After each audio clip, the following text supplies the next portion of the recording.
twongeye kugushima Mana nziza nyirijuru, Mana ikomeye, Mana ikiranuka kandi irebera hose icyarimwe, izina ryawe nirihanga icyubahiro.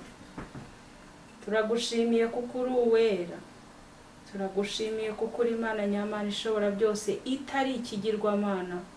Mana uhimbazwe. Tuje imbere yawe muri uyu mwanya nk'abanyantege nkeya, dushaka imbaraga yawe Mana.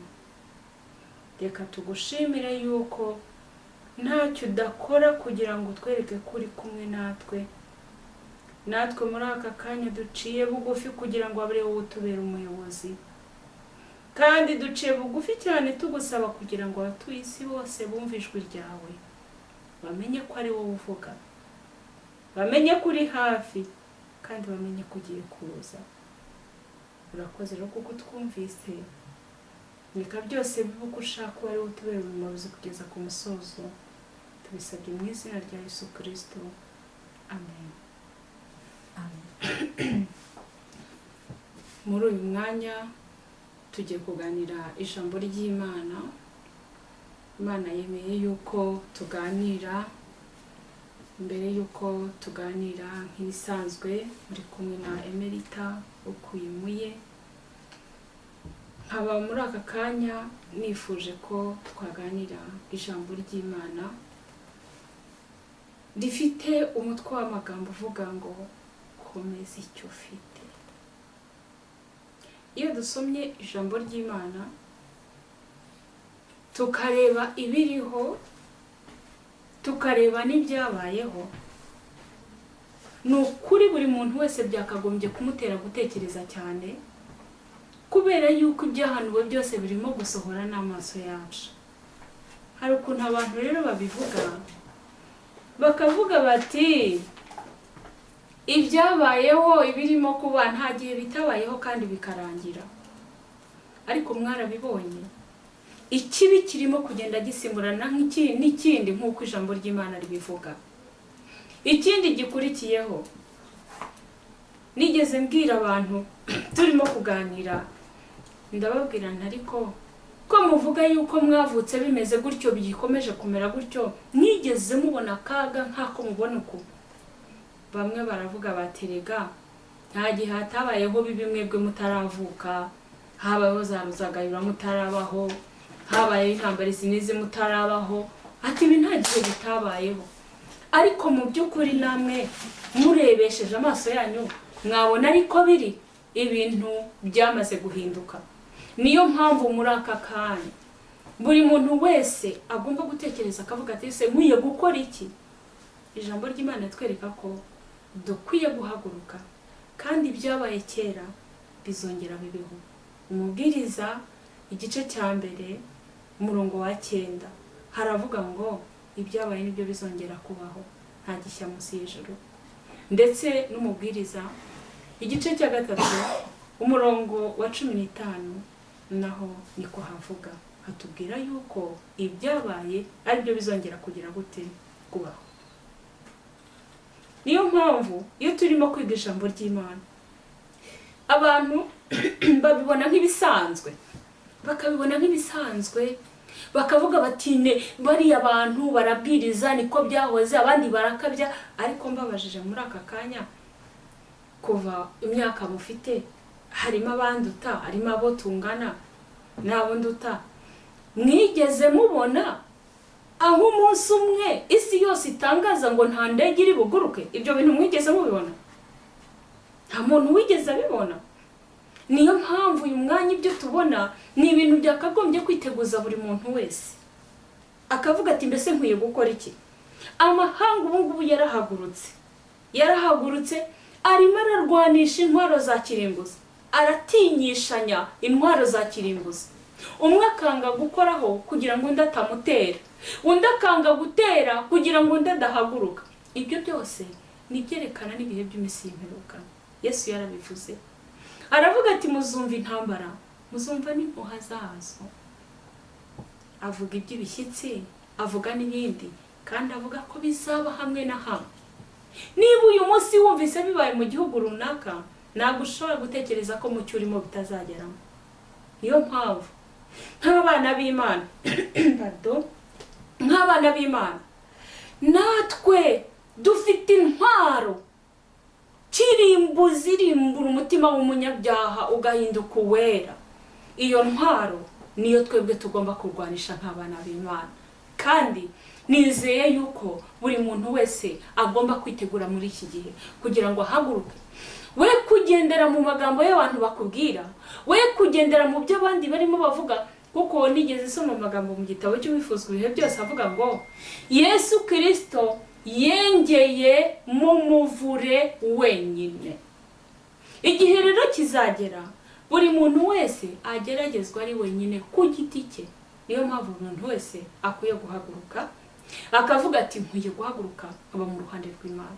Muri uyu mwanya rero tugiye gukomeza tuganira mu ijambo ry'Imana nk'uko nabahaye umutwe w'amagambo uvuga ngo komeza icyo ufite utakinyagwa, kuko Yesu ari hafi kuza akaguhemba ikamba ry'ubugingo. Ariko ntimugire ngo kuzahabwa ikamba ry'ubugingo ni ibintu byoroshye. Niyo mpamvu yavuze ati komeza icyo ufite, ukomere kandi ushikame, kubera yuko ibigiye kuza birasaba imbaraga y'umuntu wamaze kwizera, wamaze kwakira Yesu Kristo. Muri aka kanya tugiye kureba igitabo cy'ibyahishuwe igice cya 11. Iki gitabo cy'ibyahishuwe igice cya 11 ni igitabo abantu benshi muri iki gihe barimo gusoma, barisomera bagasoma ibyo matabaza, bagasoma baryohewe, bumva ari ibintu bibaryoheye. Ariko nyamara abandi bakabica hejuru kuko batarimo kubyumva, abandi bakabica hejuru kuko bibareba. Iyi si yuzuye uburyarya, abo bireba ntibashaka kubyinjiramo, ariko buri muntu wese yarakwiye kubyinjiramo. Tugiye gusoma rero kumve. Haravuga iby'abahamya babiri.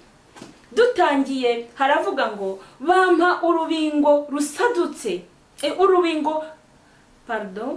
bampa urubingo rusa n'inkoni, bati haguruka ugere urusengero rw'Imana n'igicaniro n'abarusengeramo, ariko urugo rw'urusengero urureke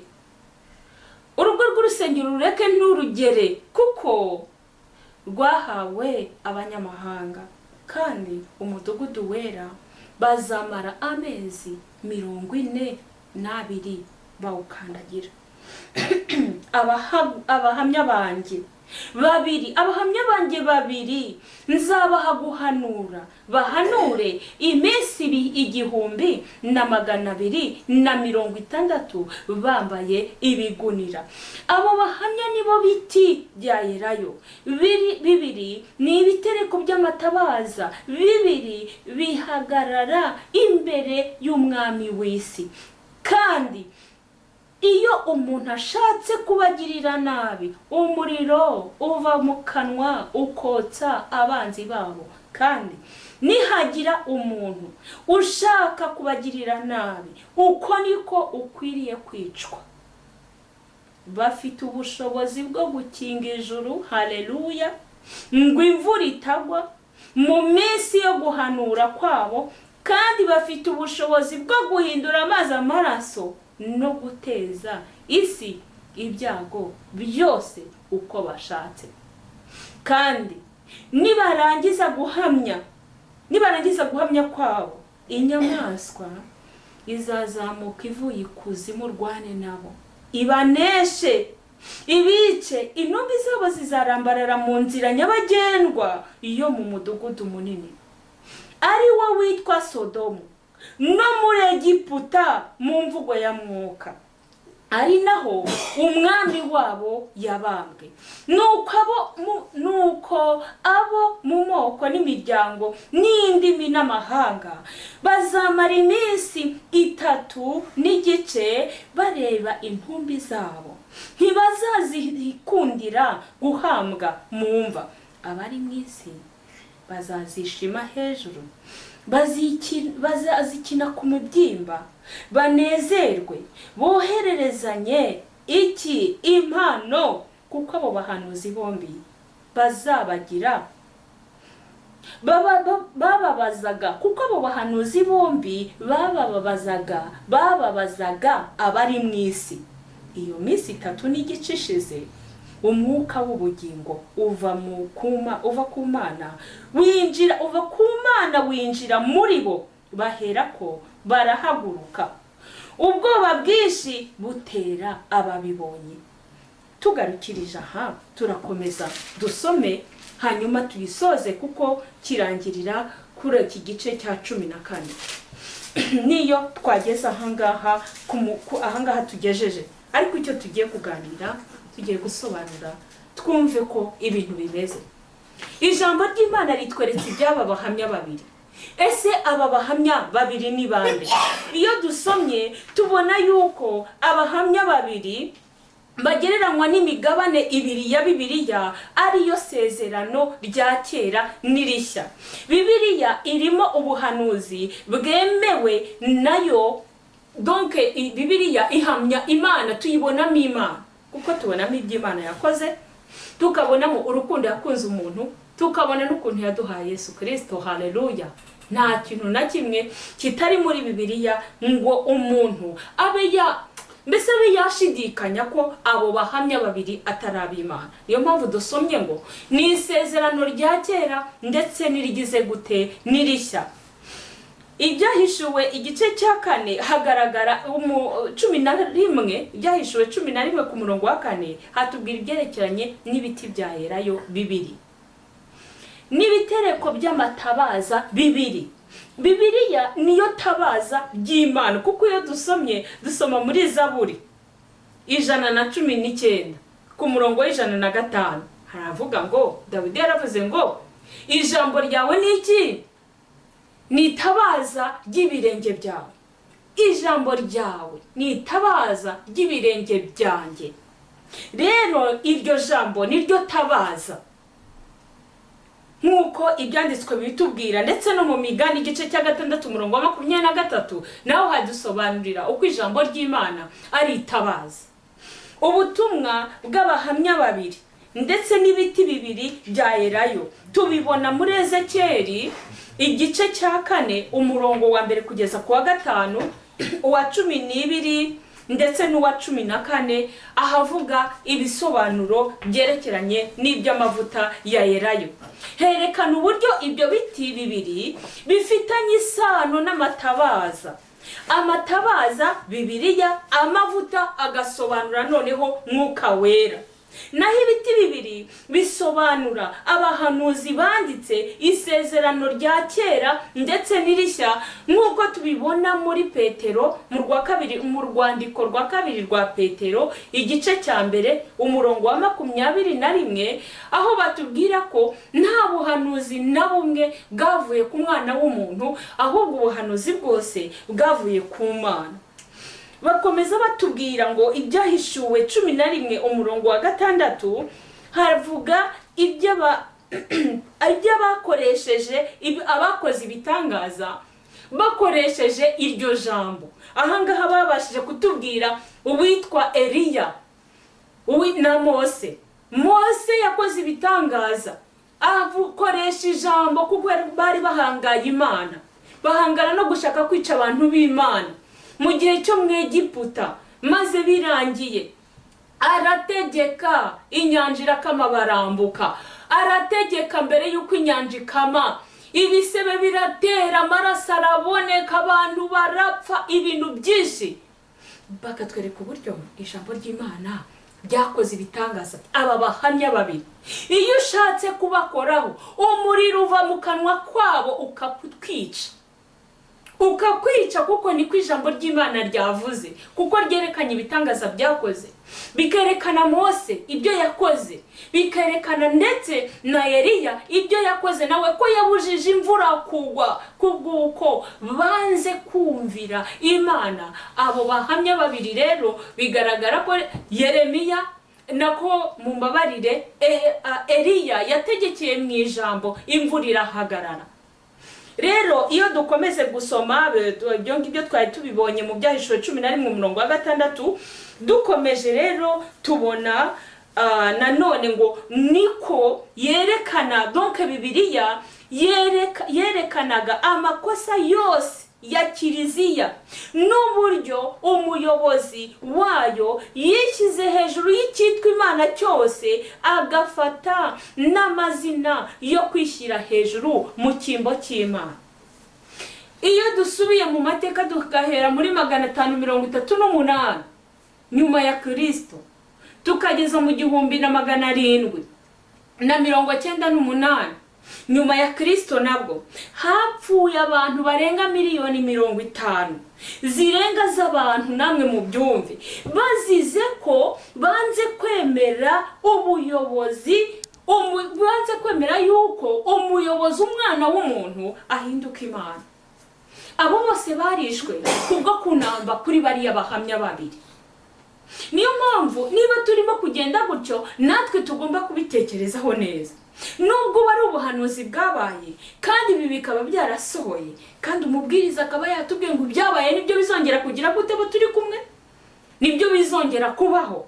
Niyo mpamvu ahangaha mugomba kubitekereza cyane, ngo kuko Bibiliya ivuga ko ntawe ukiranuka n'umwe. Niyo mpamvu biboneka muri Matayo 23:8 kugeza ku 10, nta muntu n'umwe tugomba kwita data, kandi nta muntu n'umwe tugomba kwita kuvuga ngo niwe ukiranuka, niwe uhagarariye Imana, niwe Mana. Kuko umwana w'umuntu wese akwiye guca bugufi, agacira bugufi imbere y'Imana. Ibyahishuwe 11:3 rero ngo bazahanura bambaye ibigunira. Bakomeje gukora nubwo bari baraciwe.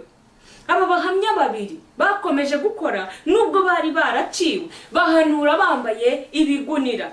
Bibiliya icyo gihe zose zaraciwe, maze hasigara Bibiliya imwe yabaga mu kiliziya kandi yabaga iri kwa papa honyine.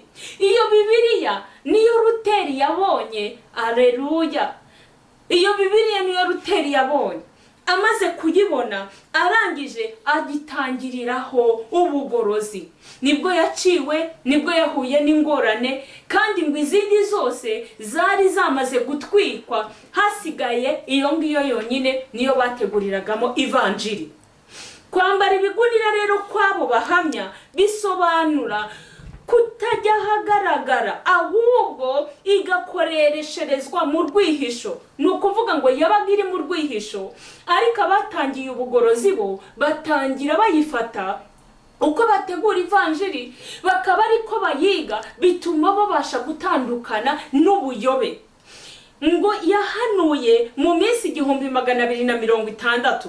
Bibiliya yamaze iyo myaka yose itagera hagaragara, nta wemerewe kuyigira, kugeza ubwo ubupapa bukomwe mu nkokora mu mwaka w'1798 nyuma ya Kristo, nk'uko tubisoma mu Batesalonike igice urwandiko rwa kabiri rw'Abatesalonike igice cya 2 umurongo wa 3 n'uwa 5, ahavuga iby'umunyabugome.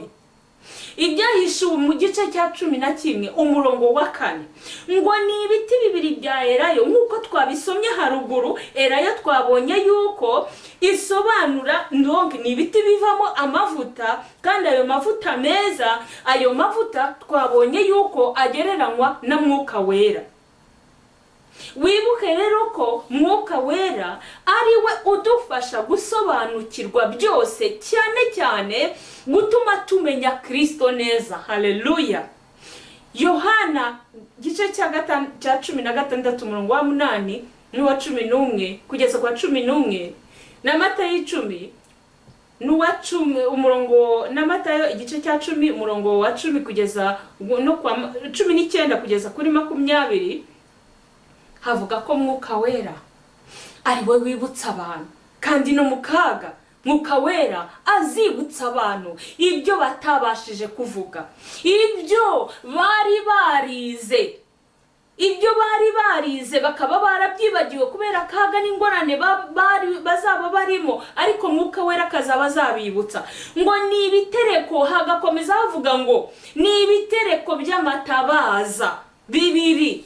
Amatabaza yerekana umucyo, ibitereko nibyo ateretseho. Bigasobanura rero ko mu isezerano rya kera n'irishya ariho umucyo ushingiye, cyangwa se ariho umucyo wicaye. Haleluya!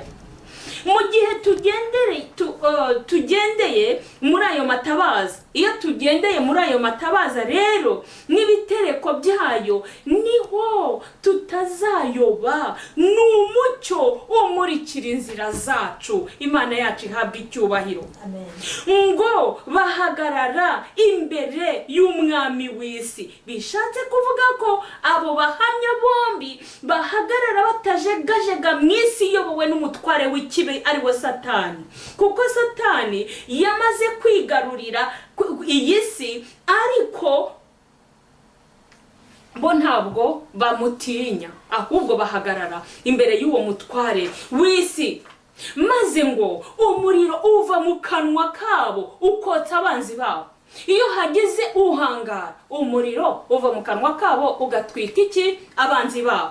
Ibyahishwe 11:5 ngo ushatse kuyihangara wese ntabwo agubwa neza, nta wishe cyangwa ngo arwanye abemera abana b'Imana cyangwa abemera abo bahamya ngo agubwe neza. Kuko dufite ingero z'abantu benshi bagiye barwanya abana b'Imana, ariko bose bagiye bagira amaherezo mabi. Umurongo wa 6 ngo bafite ubushobozi bwo gukinga ijuru ntihagire, ngo bafite ubushobozi bwo gukinga ijuru imvura ntigwe, ndetse no guhindura amazi no guhindura amazi amaraso, ndetse no guteza isi ibyago. Uko niko bizamera ubw'isi izanga abakoreshwa n'abo bahamya babiri, niko bizabagendekera. Bavandimwe, nkuko iyo turimo kubivuga ngo nyine aba bahamya babiri bafite imbaraga zo kuturwanirira, ariko twibuke neza yuko nubwo aba bahamya bafite imbaraga zo kuturwanirira, ariko Satani aba yaturashe akatugirira nabi, akatunaniza. Ariko hano hagakomeza bavuga ngo abo bahamya bafite imbaraga zo kurwana n'aba banzi, kandi ntabwo bajya babatinya, barabahangara. Imana rero izaturwanirira. Njyambwira abantu ngo Imana igitabara umuntu cyangwa ikadutabara ikaturwanirira inyuze no muri sansinika kugira ngo ibashe gutabara umwana wayo. Haleluya. Ibyo rero ni ikintu umuntu atekereza akavuga se Imana ifite inzira zitabarika. Imana mu gutabara inyura mu nzira zidashoka utatekerezaga, ikanyura sansinika kugira ngo ibashe kukurwanirira. Niyo mpamvu mu byo turimo byose umuntu avuga atekereza akavuga ati nizeye ko Imana izangwanirira. Ariko wibukira ijambo, niba hari icyo ufite gikomeze, niba ntacyo ufite gishake, kandi niba witeguye kurwanirirwa n'Imana, uvuga uti Imana nakora iki? Ijambo ry'Imana aba bahamya bombi ni umuyobozi dufite, kandi ntabwo azabura kutuyobora. Rero ngo uko niko bizamera ubw'isi izanga abo bakoreshwa n'abo bahamya, nabo nuko bazamera. Nukuvuga ngo ku itariki ya 26 z'ukwa 11 1793 inama nkuru y'Ubufaransa yarateranye ngo yemeza ko ubukristo bukurwaho burundu, maze bigeza muri cya 1798 bwakuweho, ngo maze bigira inama yo kugomera ubupapa. Papa wariho baramugomera yitwaga Piyo wa gatandatu. Baramufashe icyo gihe, baramufunga, arangije Piyo wa gatandatu agwa muri gereza. Ubwo rero ubupapa bwari bumaze imyaka 131 muri icyo gihe. Nukuvuga ngo muri icyo gihe ubupapa bwari bumaze imyaka 131 butavugwa mu isi yose. Nuguhera mu 1798 kugeza mu 1929 nyuma ya Kristo. Hari ibitabo byinshi bibigaragaza. Umuntu ushaka kugira ngo ajye amenye niba atemerana na Bibiliya, utemerana na Bibiliya, kuko hano muri iki gitabo hari igitabo nasomye cyitwa Intambara Ikomeye. kuri iki cyigisho cy'ihinduramatwara y'Ubufaransa n'icyigisho cya 15 kiravuga ngo nutigishwa n'ijambo ry'Imana ngo wigire ku byaremwe ngo n'isi ubwayo n'amateka y'ibihugu amakuru y'ibihugu azagira ate azakwigisha. Noneho bakatubwira ko hari igitabo cy'amateka y'Uburayi. Igitabo cy'amateka y'Uburayi mushobora no kugishaka mukakibona no kuri internet n'ahandi hose. Mushobora no kureba icyitwa ihinduramatwara y'Ubufaransa nacyo kirahari n'ibindi byinshi bigaragaza ayo mateka yabayeho muri icyo gihe y'ubutware bw'ubupapa n'ukuntu bwamaze imyaka 131 butavugwa na gatoya guhera mu cya 798 kugeza mu 1929 nyuma ya Kristo. Abafaransa bamaze kumufungisha, bamaze gufungisha wa mupapa nibwo bagiye mu nzu ya papa bahasanga Bibiliya nini ya yindi Luteri yajyaga akoresha agiye gusoma ivanjiri.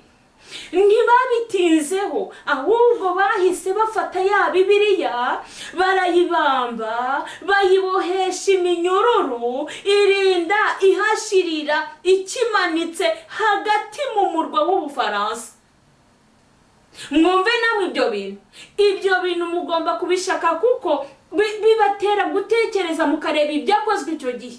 Tugaruka kuri rya somo ryacu rivuga ngo ibyabaye nibyo bizongera kugira gute, nibyo bizongera kubaho. Mwumve namwe gufata Bibiliya bakayibamba hagati mu mujyi w'Ubufaransa. Hatangwa itegeko ko nta uzongera kuyisoma cyangwa kuyitunga. Kandi ibyo byabaye Luteri yari yaramaze kuyigaragaza mu mwaka w'1520 yari yaramaze kuyigaragaza ubwo yaburanaga na papa agatsinda. Yari yaramaze kuyigaragaza ubwo yaburanaga na papa agatsindira kandi imbere y'isi yose ngo kuko iyo nyamaswa yishe babahamya babiri nkuko twari tumaze kubisoma kuri uriya murongo wa 7. Ngo inyamaswa ivugwa hano rero ni leta y'Ubufaransa yari yarahanzweho na Satani igakuraho Bibiliya ijambo ry'Imana. Niyo irimo kuvugwa aho ngaho. Umurongo wa 8 rero havuga ibyo kwicwa kw'abahamya babiri, guhindura Bibiliya ikizira, kandi umudugudu munini wari Paris ngo witwa Sodomu. Wiswe Sodomu kubera ubusambanyi bwawo byageze naho Ubufaransa butesha agaciro isezerano ryo gushyingirwa bagahana imyaka bagombaga kumarana, ari byo twise kontra muri iki gihe. Yashira bakiyongeza iyindi cyangwa se bagatana, kandi bagatana nta muntu bagishije inama. Ngira ngo tukira aho ngaho mwabitekereza na n'ubu ngubu nibwo biteye ubwoba, kubera yuko ubu umuhango wo gushyingiranwa washyizweho n'Imana abantu bamaze kuwutesha agaciro. Kandi Satani ni umugome ni n'umuhanga, we iyo ashaka kugira ngo ibintu byose bipfira mu muryango. Uyu munsi umuryango warasenyutse kubera ko nari ndimo nganira n'abantu ndababwira ariko nshaka ko tuganira munsobanurira ijambo bita liberté totale. Iyo bavuze liberté totale ni ukuvuga ngo ni uburenganzira busesuye. Iyo rero uvuze narabaje none se mugishyira mu Kinyarwanda neza mu bivuge, ni uburenganzira bw'umuntu nyine. Umuntu aba afite uburenganzira bwe. None se iyo twebwe dusobanuye nk'ubu baguhaye batisobanurira ijambo riha amapaje n'amapaje, iyo uvuze uburenganzira nuko hari inzira noneho umuntu akaba arayirenze. Kubera ko umuntu amaze kurenga inzira rero kandi akaba byemererwa n'amategeko y'isi yizera kandi yemera, icyo gihe nta kintu na kimwe abasha guhindura. None uyu munsi umuntu aravuga ati genda shaka kubana n'umugore ku mugore, bagakora ubukwe bagashyingirwa, abapasitoro bakabashyingira bakabana, n'abapadiri bakabashyingira bakabana. Umuntu akavuga ati umuhungu ku muhungu, umukobwa ku mukobwa. umugore agashyingirwa n'umugabo bugacya akavuga ati ni uburenganzira bwanjye sinyigukunda, urukundo rwararangiye. Ibyo byatangiriye muri bamwe, ubu byamaze gukwira isi yose. Niyo mpamvu ahangaha iki gihe Ubufaransa bwatesheje umuhango wo gushyingirwa agaciro, batangira bakora kontra kugeza uyu munsi. Noneho byabaye ibindi, abantu basigaye bajya kubana bakabana ku mibare, urukundo rwararangiye. Kandi noneho icyitwa umuryango cyo cyavuye, kuko abo bantu babana ari babiri, ari abanyamibare bombi. Umugabo arakubara, umugore akakubara, akavuga ati none se atuye umugore azinjiza iki nanjye ninjiza iki? Ni ukubana mu mibare, nta by'urukundo rukiriho, ntihazagira ukubeshya. Iyo umugore yarwaye akananirwa gukora cyangwa umugabo yarwaye, ibibazo biravuka. Noneho yataha ugasanga ateka varisi kawe kari hanze, nta mpuhwe zikiriho, nta rukundo rugihari, icyitwa umuryango cyararangiye. Niyo mpamvu nagira ngo mubitekerezeho neza, byarabaye icyo gihe, none uyu munsi byamaze gukwira isi yose, aho abantu batinyuka bagahagarara hariya bagasenya umuryango ku mugaragaro, abana bakaba intabwa, mbega bakarerera Satani neza. Niyo mpamvu ugomba kubitekereza ukavuga ute se ibyo niba byarabaye icyo gihe, ko cy'uyu munsi noneho bimeze gutya mu buryo bw'uru rwego? Nuko ijambo ry'Imana rivuga ngo uko iyo mbisi izakomeza igenda kubegera, ikomeza kubegera, nibwo ibintu bizarushaho kugira gute, bizarushaho kuba bibi. Ngo rero twasomye haruguru uriya mudugudu munini wagereranijwe na Egiputa, nanone twamaze kubona ko ari Ubufaransa. Ngo impamvu byagereranywe na Egiputa hiswe gutya kubera ubupagani bwari bwarabibasiye, basigaye bameze nk'abatagira amategeko abagenga. Isi ya none isigaye imeze nk'aho nta mategeko abagenga. Ariko mubyumve neza, mu muhanda baritonda kugira ngo batagonga, mu kwishyura amafaranga ya banke, ari imisoro ari ibiki, barabikora kugira ngo badacibwa amande. Ibintu byose barabyubahiriza. Ikintu cyananiranye gusa ni ikintu bita umuryango, kuko umuryango Satani yamaze kuwusenya. Kandi anyuze, nasomye amagambo ngo kandi ntimugire ngo ibyo bintu byabaye mu gihe muri hariya muri iki gitabo cy'intambara ikomeye, mu cyigisho cya 15 mu ihinduramatwara ry'Ubufaransa, baravuze bati kandi nimutekereze ko ibyo bintu byabayeho mu gihe cy'ubujiji, atahubwo byabayeho mu gihe cy'abantu bitaga abanyabwenge bavuga ko bateye imbere. None uyu munsi noneho twateye irindi ahandi imbere, aho tuvuga ko twamaze kurenga inzira. Niyo mpamvu nagira ngo ujye utekereza abakobwa bacu b'uyu munsi, n'abahungu n'abadamu n'abagabo, iyo arakubwira ati amva ni uburenganzira bwanjye, jya umenya icyo uvuze neza. We gufatira ku ijambo ry'abandi bazanye, hanyuma nurangiza nawe ngo urigendereho, kubera ko nicyo bise kurenga inzira. Hano barakomeza bavuga ngo niho umwami wabo yabambwe. Umwami wabo rero hano baravuga ngo isezerano rya kera ryerekanaga Kristo wagombaga kuza. Isezerano rishya ryavugaga Kristo waje kandi uzanagaruka. Haleluya! Ayo masezerano yombi ahamya Kristo, kandi ni nawe yerekanaga nguwo umwami wabo. Abo bahamya bagiraga gute? Babiri bahamyaga. Haleluya! Uwo ni Kristo waje agapfa agahambwa kandi akazuka. Haleluya! Akaba azanagaruka kutujyana. Aho iyo mageze ndishima, kuko numva yuko umunsi umwe tuzaruhuka. Imana yacu ihabwa icyubahiro. Uko Kristo yabambwe yabambwe ku musaraba, ni nako nabo bahamya bombi babambwe ku musaraba. Aho uwo bahamya yabambwe, nabo niho babambwe ku musaraba. Nko kuvuga ngo abo bahamya babambwe ku musaraba, n'umwami wabo abambwa hehe? Arabambwa nawe. ibyahishuwe igice cya 11 tugeze ku murongo wa 11 ngo bazamara iminsi 3 n'igice, ngo nicyo gihe itegeko ryo kudasoma Bibiliya no kutayitunga ryamaze imyaka, ubwo yari imyaka 3 n'igice. Iyo rero tugeze aha ngaha tuhabona ibyerekeranye n'itorero rya Filadelifiya. Aha ngaha riboneka mu byahishuwe igice cya 6.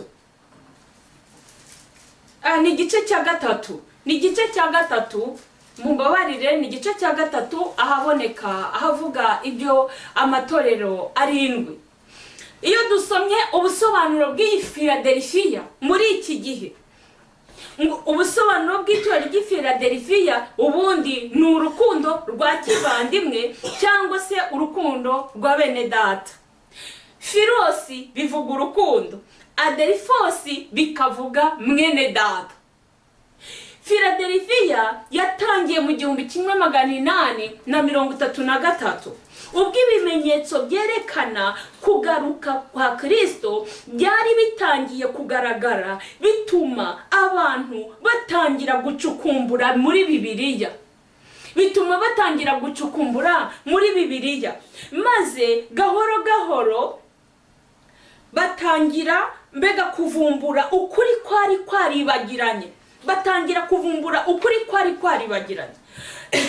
Mu mwaka wa 1755 nk'uko tubibona mu gishyitsi cyabaye Lisbonne, habayeho igishyitsi giteye ubwoba. Mu 1780 ubwira kabiri nabwo buraba. Mu 1833 nanone ubwo ni nyuma ya Kristo habayeho kugwa kw'inyenyeri. Ibyo byahagaritse imitima abantu benshi.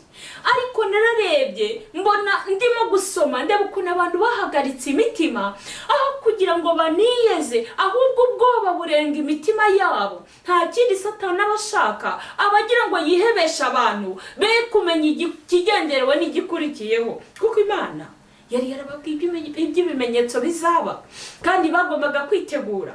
Yavuze ko bizaba impande zose kandi bagombaga kwitegura. Uyu munsi haravugwa ibimenyetso n'ibitangaza n'ibintu bizabaho. Yesu yaravuze muri Matayo 24 ati hazabaho umubabaro utarigeze kubaho uhereye mu kukuremwa kw'isi. Niyo mpamvu iyo twumvise ibi ngibi twiha amahoro tukicecekera, ariko ijambo ry'Imana yatubwira ngo bizakomeza kubaho kandi uzaza we ntazagira gute, ntazatinda. Iyo dusomye ijambo ry'Imana tureba ukuntu nari ndimo soma ibyo kwa Nowa, ndeba ukuntu kwa Nowa, igihe cyo kwa Nowa Imana yabahaye igihe imyaka 120 babwirizwa na Nowa. Ubu Nowa yarahawe ubutumwa n'Imana kugira ngo abashe kubabwiriza, ariko baramusuzuguye, bararyaga, baranywaga, kugeza igihe Nowa yinjiriye mu nkuge ntibabimenya. Bari badamaraye ndetse baramuseka, baravuga ati umusazi yarasaze. Igihe yavuze kigeze baraseka cyane. Imana irareka ngo irebe babandi bemeye kwinjira mu nkuge niba bari bakomeje. Hari abashatse kwinjira abandi barasohoka nk'uko twabibonye. Banze kwinjira, iminsi 7 yarenzeho, maze ikintu cyakurikiyeho bashaka kugira ngo binjire umwuzuru basumiye imvura iguye nyinshi. Barangije warababwira ati mumbabarire ntabwo ari jye wakinze. Bashatse ngo kurira ibiti, bashaka kurira urutare, ariko ibyo byose bigahirimana nabo kuko bari banze kumvira Imana. Uyu munsi rero natwe turi mu minsi y'inyongezo kandi ibyago bizaba birenze ibyigeze kubaho uhereye ku kuremwa kw'isi. Niyo mpamvu buri wese agomba gutekereza. Tugaruka kuri rya jambo riboneka mu Mubwiriza igice cya 1 umurongo wa 9 ngo ibyabaye nibyo bizongera kugira gute kubaho. ngo mu bwoba bwabo bibutse Bibiliya maze bayisomye basanga ibyo byose Yesu yavuze, ibyo babonye byose babona ko Yesu yari yarabivuze. N'uyu munsi ibyo tuvuga Yesu yarabihanuye byose. Niyo mpamvu tugomba kwibuka iby'aba bahamya, tugaterura Bibiliya tugasoma, tukamenya iby'amasezerano twahawe kandi tukamenya n'ibyenda kubaho. Ngo maze mu isi yose hagaragara abantu benshi batangiye kubwiriza ubutumwa bafite umwete, bavuga ko Yesu ari bugufi. Ngo niyo mpamvu ndetse n'abantu bamwe bajye bavuga bati nibwo itorero rishobora kuba ryaratangiye. N'abana buzurwa na Mwuka Wera maze babwiriza abantu benshi cyane muri Suwede. Abantu barahaguruka mu buryo bukomeye, maze ngo abantu baho b'icyo gihe bafataniriza hamwe bagurisha ibyabo ngo kugira ngo babone amafaranga yo kohereza ababwiriza batumwa mu isi yose kubwiriza abatarabumenya, abatarigeze bamenya ubwo butumwa. Ngo bari bafite urukundo ruteye ubwoba. Kandi koko iyo dusomye mu by'itorero rya Filadelifiya tubona ko bari bafite urukundo rutangaje. Ngo abayuda rero bababonaga batari barihanye, ngo ntabwo ngo barebaga iby'urwo rukundo rutangaje bakabona ntirubaho, bakabona ntibabyumva, bakavuga bati se ibi ni ibiki, kuki ibi bintu bimeze gutya, mbega bikabatangaza. Ariko bakabaseka. Ngo bari baravuye imihanda yose, mu matorero yose bari baravuyemo, baravuga bati Kristo agiye kugaruka. Barangije bihuriza hamwe batangira kubwiriza ubutumwa. Ngo ariko ikintu cya mbere cyabarangaga ni urukundo rutangaje. Ni nayo mpamvu Filadelifiya ntabwo yigeze igira ikintu igawa, ahubwo yahawe inama yo gukomera. Haleluya. Ngo maze abantu baho b'icyo gihe bafataniriza hamwe kugurisha ibyabo nk'uko twari tubisomye kugira ngo bunganire ubwoko bw'Imana. Ngo nta mugayo na muto wigeze uvuga ku itorero rya Filadelifiya, ngo kuko n'ubundi urukundo ari rwo amateka yose asohoreramo nk'uko tubisoma mu Baroma igice cya 3 umurongo wa 10. Ibyahishuwe igice cya 3 umurongo wa 7 haratubwira ngo Kristo niwe ufite urufunguzo rwo gukinga ntihagire ukingura, kandi ngo yashyize imbere ya Filadelifiya urugi rukinguye. Urugi rukinguye rero rwari urugi rwo kwamamaza ubutumwa bw'ukuri, kandi ukuri gushyitse. Kandi mu isi yose ubwo butumwa bwari bwarahawe abo mu kinyejana cya 18 ndetse n'ikinyejana cya 19.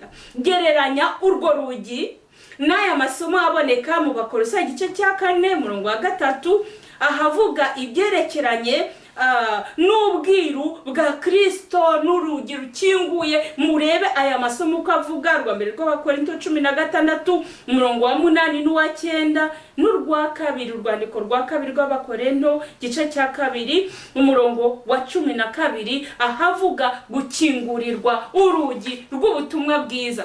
Wibuke kandi ko mu cya 844 aribwo Yesu yakinguye urugi ngo yinjira hera cyane ho mu ijuru, atangiye guca imanza.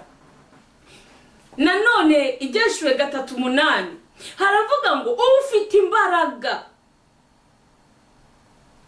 ngo ufite imbaraga nke. Rero ngo icyo gihe nabwo suko babwirwaga ko nta mbaraga bafite mu byerekeranye n'iby'umwuka, babwirwaga yuko bafite imbaraga nke mu byerekeranye no kubwiriza, ngo ahubwo nuko bari bakeya. Ngo ariko nubwo bari bakeya Uwiteka yarabasanze arabahira maze bakora umurimo nk'uko bikwiye. Ngo rero ubwo bari bakeya Imana yarabishimiye kandi batera inkunga. Niyo mpamvu Imana itazita ku banyantege nkeya, ahubwo izakomeza kubarwanirira muri byose. Ngo icyo gihe rero nk'uko abo bantu bari baramaze gutwika Bibiliya nk'uko twabisomye, twamaze kubivuga hariya, bakayitwika mu mudugudu w'Iparisi kahashirira. Ngo abantu bakoze inganda zo kugira ngo bakore Bibiliya barangije barazikwirakwiza ku isi yose.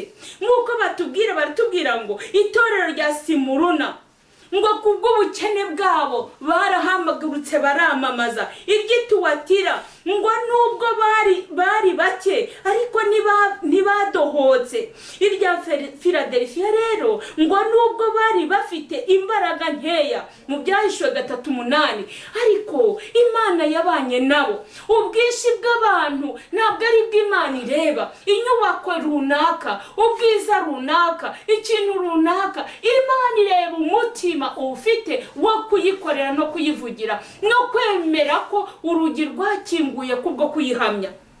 Ikinezeza Imana n'umutima umenetse dukorana uwo murimo. Imana ihabwa icyubahiro kuko dusomye muri Matayo 5:3 tuhabona abashonje, abakene nyabo bakeneye ijambo ry'Imana no kumenagurika imitima kugira ngo babashe kuyihamya. Rero mu kinyejana cya 19 aricyo abadivantiste Uwiteka yaberekaga umucyo w'isabato, nibwo amagambo yo mu Byahishwe igice cya 3:9 yasohoye. Abayuda rero bo bakomezaga isabato ndetse bakababazwa nuko batayubahirizaga.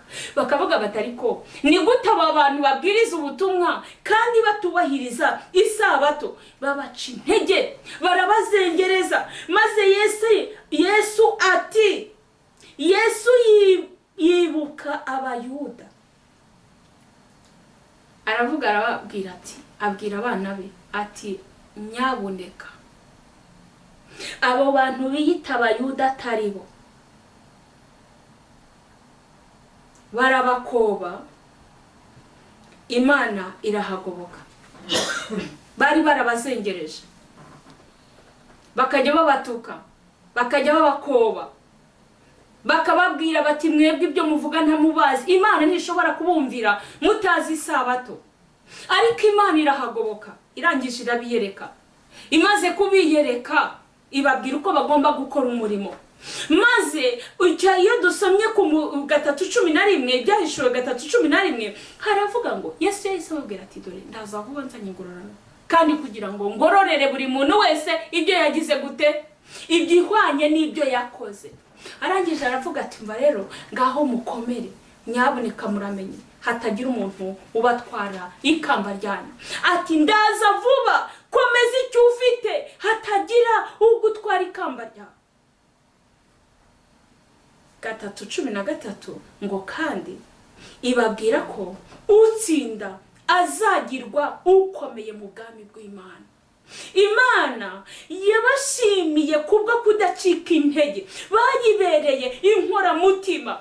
Ngo wibuke ko mu gihe cya Philadelphia, ubyibuke neza, aribwo Yesu yinjiye ahera cyane ho mu ijuru, aribwo mu rusengero, ariho hiswe mu rusengero rwayo nk'uko twabisomye tugitangira guhera mu 1844 nyuma ya Kristo.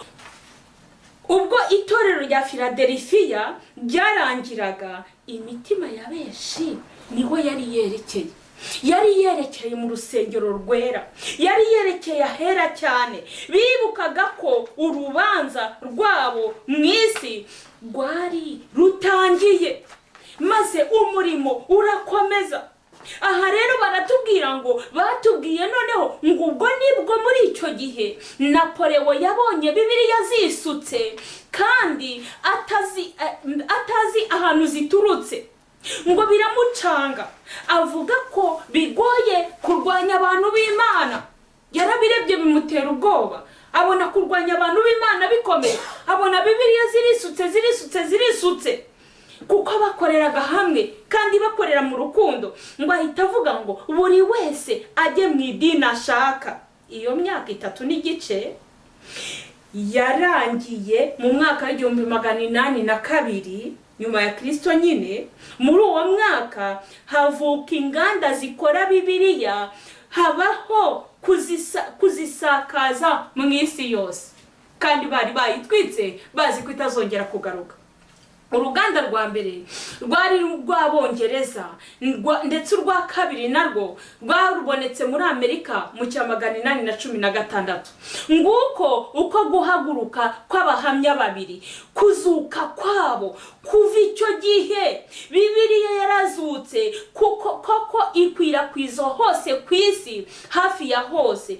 Kuzamuka rero kw'abahamya babiri bajya mu ijuru bisobanuye gukwirakwira kwa Bibiliya hose gutangaje zatanzwe n'iri torero rya Philadelphia. Byahishuwe 11:13 hasoza havuga ko tugomba kwakira ubutumwa bw'abahamya babiri, tukareka ubusambanyi n'ubupagani no kwita ku mategeko y'Imana nayo tukayitaho, nk'uko tubibona muri Matayo 24:14, Abaheburayo 4:12, urwandiko rwa kabiri rwa Timoteyo igice cya 3:16. Ibyahishuwe igice cya 11:13 ngo kandi nabonetse, ngo habonetse abavuga ko ari kimwe cya cumi cyagarukiye Imana. Kubw'uko Bibiliya yagarutse bakayitunga, hari n'abandi bantu 7,000 bahimbazaga Imana, bibutse iby'akababaro banyuzemo, bibutse ukuntu bababaye, bibutse ukuntu byabagendekeye. Barangije noneho bafata ibihe byo kubaha Imana no kuyihimbaza, abandi barimo babwiriza Bibiliya. Rero nagira ngo dusubire inyuma hahandi gatoya, twibuke hahandi Bibiliya yatwikiwe n'ukuntu byari bimeze. Ijambo ry'Imana riratubwira uyu munsi ngo ibyabaye nibyo bizongera kubaho. Nagira ngo tubyongere tubisubiremo, kuko ibi bintu byabonetse mu Bufaransa. Nagira ngo mbibutse ko bizongera kubaho. Impimbi, ahari uruhimbi habaye intambiro, bubakaga amapodiyumu, bakubaka amapodiyumu bo kwiciraho abantu b'Imana, bakabica amanywa na nijoro, bakavumbura basenga nk'uko nabibabwiye, bakabica. Ntibitaga ku musaza cyangwa ku mwana, buri muntu wese bamwicaga urupfu akwiriye.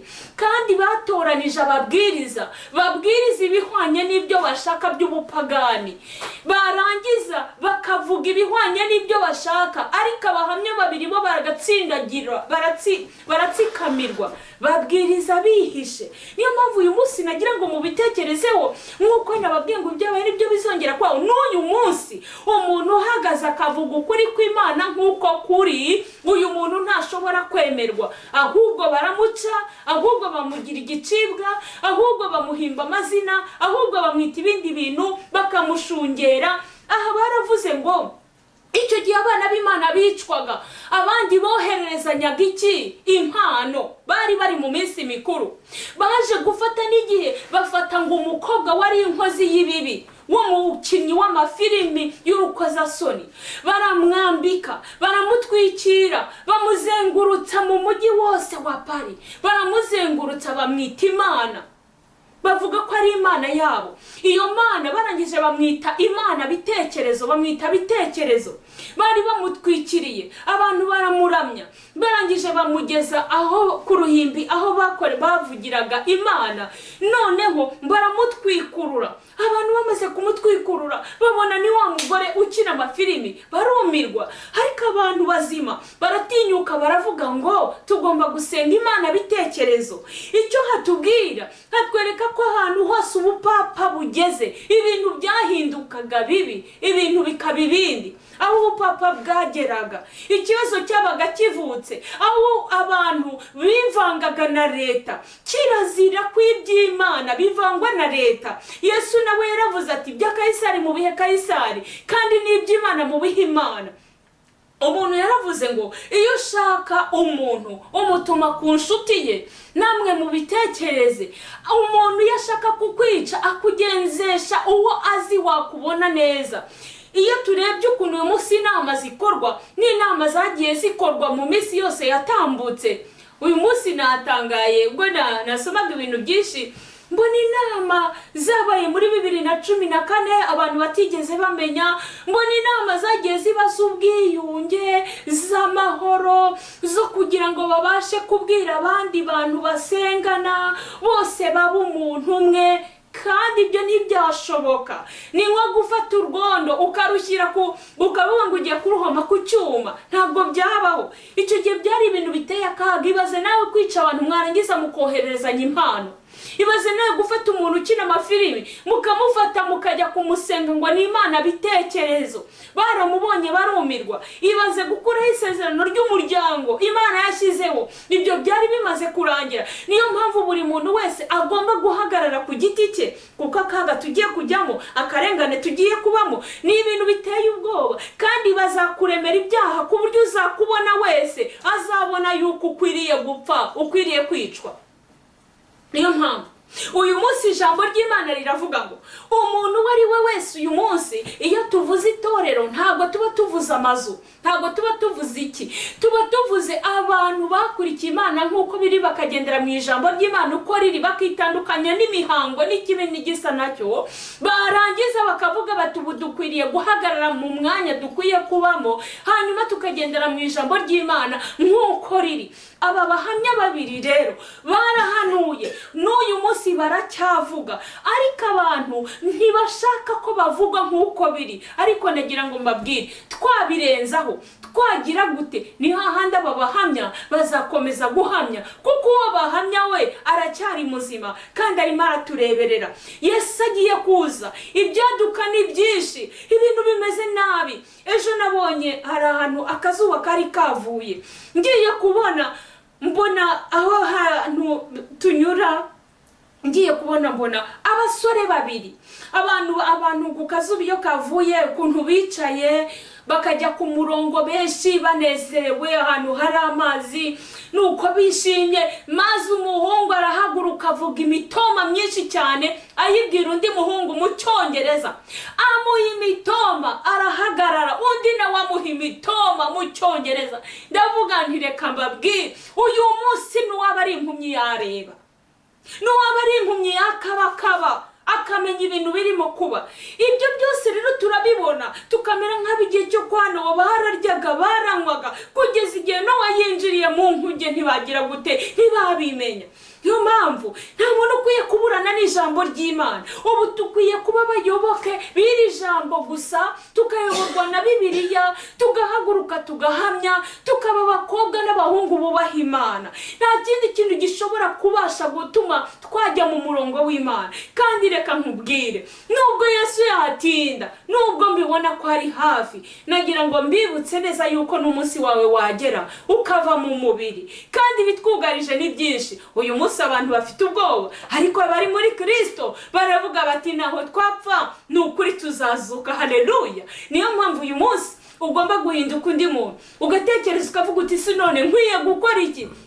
Ukwiye guhagarara wewe ukamenya ko karengane kabaye mu Bufaransa, ubwoko bw'Imana burimo kwicwa, kazongera kuba. Kandi hari abayuda basekaga bari abana b'Imana, ngo umva bari abana b'Imana bahagurutse, ngo hagurutse amatorero yose arahamya, arwanya ikinyoma, bubaka inganda, bakwiza Bibiliya, batanga amafaranga, bafasha abantu b'Imana babaga barimo bahamya Imana, biyambura ibyabo kuko babonaga Yesu ari hafi.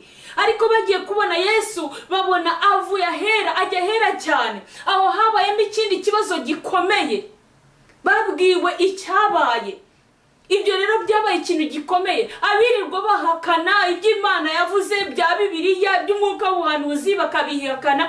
Ibyo nta kibazo, ahubwo ikibazo ni uko utemera ibyo Bibiliya yavuze, ukemera ibyo umuntu yakubwiye ngo gengo nakweretsweho ibi ngibi. Naratangaye ubwo umuntu yavuze ati natwe ubu dufite ubushobozi bwo kwandika izindi Bibiliya.